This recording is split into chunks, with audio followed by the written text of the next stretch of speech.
Well, what a year Sam Ryder has had. He came second in Eurovision, had a #1 album and sang at the Queen's Platinum Jubilee. Well, tonight he'll bring his amazing year to a close as he hosts BBC One's New Year's Eve concert. He'll be joined by the likes of Mel C and Justin Hawkins from The Darkness. Either side of the midnight fireworks, our entertainment correspondent Colin Patterson has been speaking to him at rehearsals.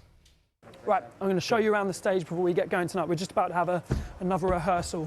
Now, from these grills, this is like, I feel like showing you around Robot Wars or something.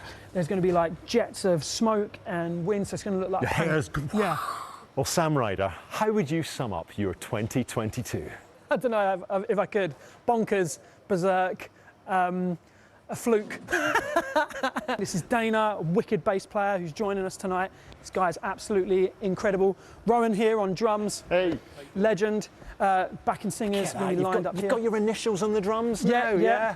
Probably have to send those back. Your own BBC One New Year's Eve show. When you were asked if you wanted it, how quickly did you say yes? Rat up a drain pipe. I'd bit their hand off. Yeah, 100%. I mean, like, I used to, before all of this kicked off over the last 2 years, I played weddings for the last 8, and like this was kind of that, you know, putting together a playlist that you think that people would enjoy. So this is kind of a wedding playlist? I don't know. It's inspired by those years.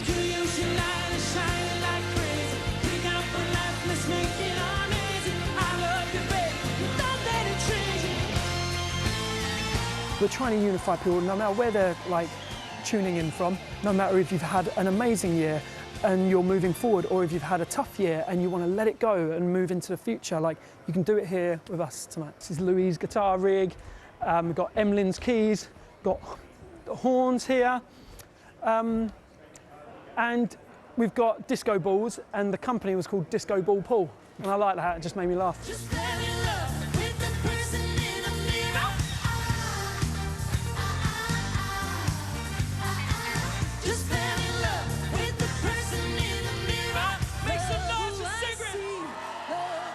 You were saying how much your life has changed in the last year. Where were you New Year's Eve last year? I was on a headland in Cornwall watching the fireworks with some friends, and yeah, never would have dreamed that any of this year would have been in the stars. So thank you. So what were your kind of goals back then? What were you thinking? I don't know. Like, all of the things that we've been able and blessed to experience this year were too out of this world to be goals. Like singing with Queen, you know, like they're my favourite band ever. You don't dream that you're... the Foo Fighters tribute. Yeah, for Taylor, like, God rest him.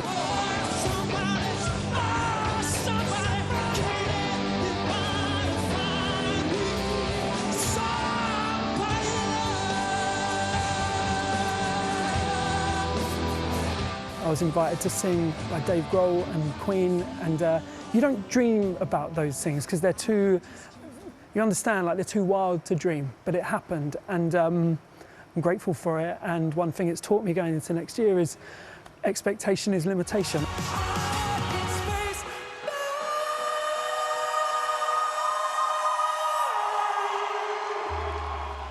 It is a massive year, 2023, because of you, Eurovision is coming to the UK. Now, how prepared are we to have it? I think we're going to smash it. We've got, like, you know, we're bearing an incredible responsibility here. We're throwing a party for the Ukraine at our house, essentially. It's going to come around quickly, isn't it? It is. I'm just trying to think while I'm saying that, how can I get a hotel room? Because it's impossible. You've not got one yet? No. Pull up in a parking space, sleep in the car. And of course, there'll be a search for a new person to represent the UK. What kind of thing do you think we should look for? I don't know. I think it's, you can think into these things too much. We weren't really looking for it before. More than anything else, I just love whoever does it to just have the freedom to enjoy every second of it. Maybe they're a fan of it and have been a fan for years, and they can soak up all of the wonderment of it, because it is wonderful. It's bombastic, it's balmy. Can we win? I'm not going to say. It's not, because it's not about it. Like, we didn't expect any of, like, well, the things that we got. Coming second, it wasn't even, why would we go into that even thinking that was possible, given our, you know, recent history? Like, thinking these things only, it doesn't do anything to increase the enjoyment. And I wanna go And for 2023, your New Year's resolution? Do what I can to retain hope, faith, improve my patience, and your patience? finish all of my Lego that I've got. I've been collecting some Lego, and it needs to get done because it's taking up too much room in my house. What's the set you most want to complete? I bought this Lego Ghostbusters car. It's a big one, and I'm going to sit down at my table, do that, and yeah, just have a bit of chill time. Sam Ryder, all the best Bless, man. for Thank you so much. 2023. I hope you enjoyed the show. One thing I know about Sam Ryder, and you've met him as well I have a few haven't times, you? yeah. You can't get away with just a handshake. No, it's always He's a going to hug. go in for the hug. He does. Straight It's a away. great hug. That's his way. Yeah. Sam Ryder rocks New Year's Eve.